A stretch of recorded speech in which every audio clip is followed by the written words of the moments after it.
Strategi pembelajaran berdiferensiasi, belajar bermakna dengan Tampoene. Assalamualaikum warahmatullahi wabarakatuh. Salam dan bahagia Ibu dan Bapak guru hebat seluruh Indonesia. Perkenalkan, saya Yunita Saputri. Saat ini bertugas sebagai guru pendidikan agama Islam di SD Negeri 110 Teluk Kecimbuk, Kecamatan Tanah Tumbuh, Kabupaten Bungo, Provinsi Jambi. Profesi guru adalah profesi yang mulia. Kecintaan saya terhadap dunia pendidikan membawa saya menembus jarak antar kabupaten. Inilah situasi di SD Negeri 110 Teluk Kecimbung. Hasil asesmen nasional tahun 2023 menunjukkan kompetensi literasi dan numerasi serta kualitas pembelajaran masih perlu adanya peningkatan. Setelah dilakukan analisis, hal ini diakibatkan oleh adanya beberapa subindikator yang perlu ditingkatkan, yaitu metode pembelajaran, manajemen kelas, dan inovasi pembelajaran. Setelah melakukan analisis, saya kemudian berkoordinasi dengan kepala sekolah dan rekan sejawat untuk melaksanakan strategi pembelajaran berdiferensiasi. Belajar bermakna dengan Tampoene, bagian dari tindak lanjut asesmen nasional terhadap mata pelajaran pendidikan agama Islam di SD Negeri 110 Teluk Kecimbung. Nama Tampoene sendiri diadopsi dari sebuah nama taman tersohor yang ada di Kabupaten Bungo.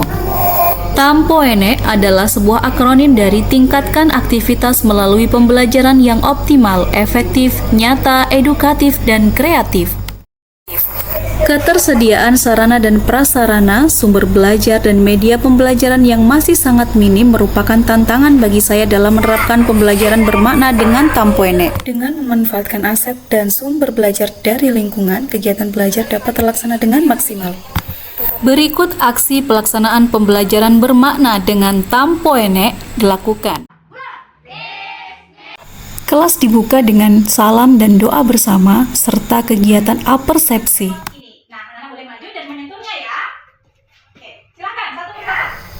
Untuk melihat kesiapan belajar, murid diminta untuk memilih perasaan yang mereka rasakan sebelum pembelajaran dimulai. Karena Ibu akan bagian kertas stick note ini. Siapa yang mau membagikannya? Saya! Semua murid mendapatkan kesempatan yang sama untuk mengisi dan mengutarakan pendapatnya melalui kertas stick note, yang akhirnya menjadi kesepakatan bersama. Sekarang saya bersedia membacakan keyakinan kelas kita. Saya akan membacakan keyakinan kelas kita. 1. Disiplin.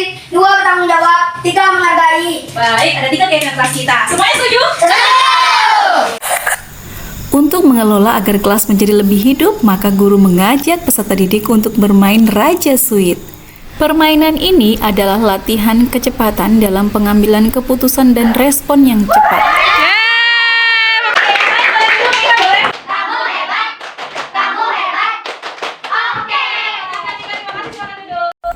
Tahap selanjutnya adalah melaksanakan asesmen awal pembelajaran untuk mengetahui tingkat pemahaman dan kebutuhan belajar peserta. Asesmen dilakukan dalam 2 bentuk, yaitu asesmen kognitif dan non-kognitif.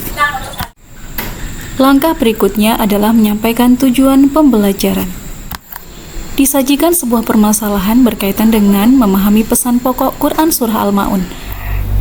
Disajikan pemantik tentang tradisi menyapu kepala anak yatim. Kegiatan ini bertujuan untuk menanamkan sikap cinta terhadap kearifan lokal. Dilanjutkan dengan membaca Quran Surah Al-Ma'un.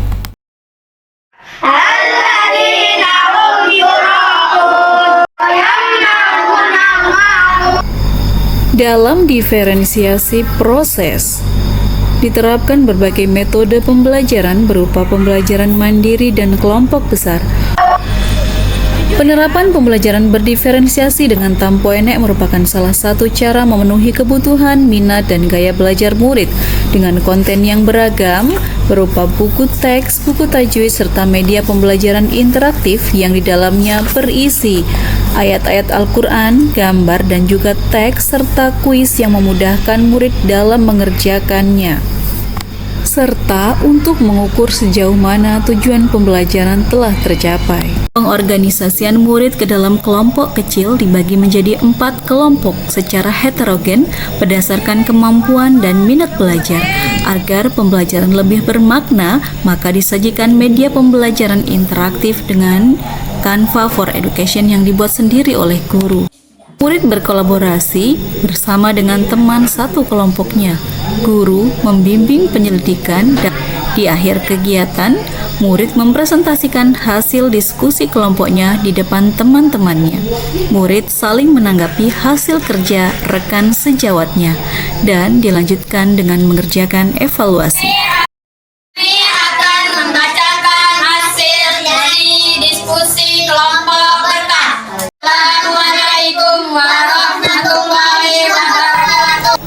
Di akhir kegiatan pembelajaran dilakukan refleksi dengan menggunakan metode talking stick, yaitu murid mendapatkan tongkat yang menyentuhnya wajib mengutarakan pendapatnya. Metode ini dipilih karena dianggap paling efektif dan efisien serta mudah ditemukan di lingkungan sekolah. Ini cerita bisa berguna untuk kita berefleksi. Siapa yang mendapatkan satu tongkat ini, maka harus mengucapkan satu kalimat refleksi apa yang sudah kalian pelajari hari ini dan bagaimana perasaan kalian belajar hari ini. Ya, semuanya siap?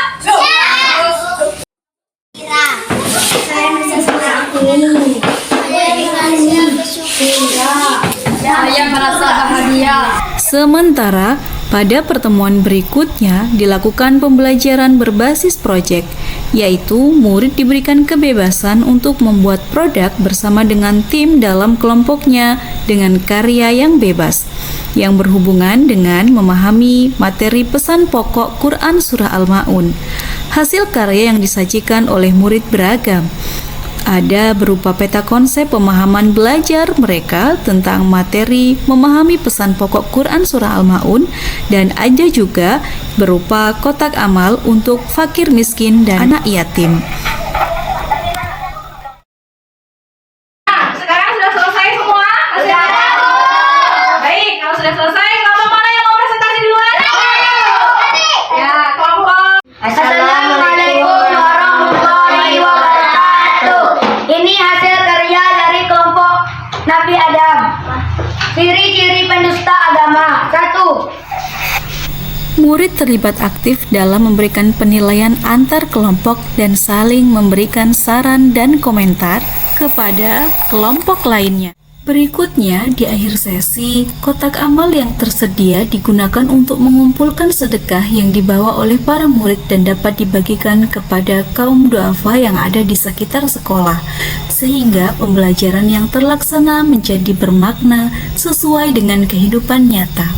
Assalamualaikum warahmatullahi wabarakatuh. Saya ini Fitri, PLH Kepala Sekolah SD 110 Teluk Kecimbung. Saya sangat mendukung kegiatan pembelajaran berdiferensiasi yang dilakukan oleh Ibu Yunita Saputri. Semoga praktik baik yang dilakukan oleh Ibu Yunita Saputri berdampak baik bagi anak-anak dan menginspirasi guru seluruh Indonesia. Saya Widiawati, guru kelas 3 SDN 110 Teluk Kecimbung.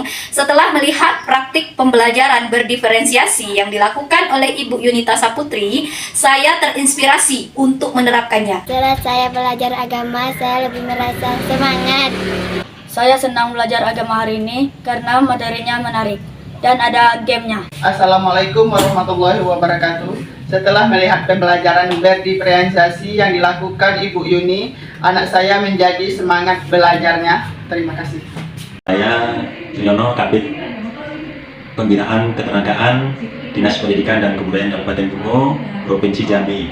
Dengan ini memberikan dukungan sepenuhnya kepada Ibu Yunita Saputri SPDI, guru SD nomor 110/2 Teluk Kecimbung, Kecamatan Tanah Tunggu, Kabupaten Bungo, atas praktek baik pembelajaran berdiferensiasi yang telah dilaksanakan. Semoga apa yang beliau laksanakan akan berdampak kepada guru, terutama kepada peserta didik.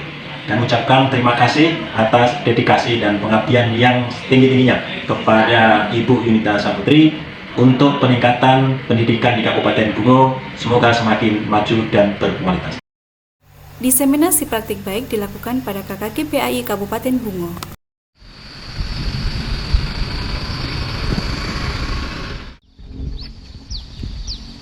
Jarak, minimnya fasilitas bukanlah penghalang, selagi kita masih memiliki visi untuk kemajuan pendidikan Indonesia. Salam Merdeka Belajar!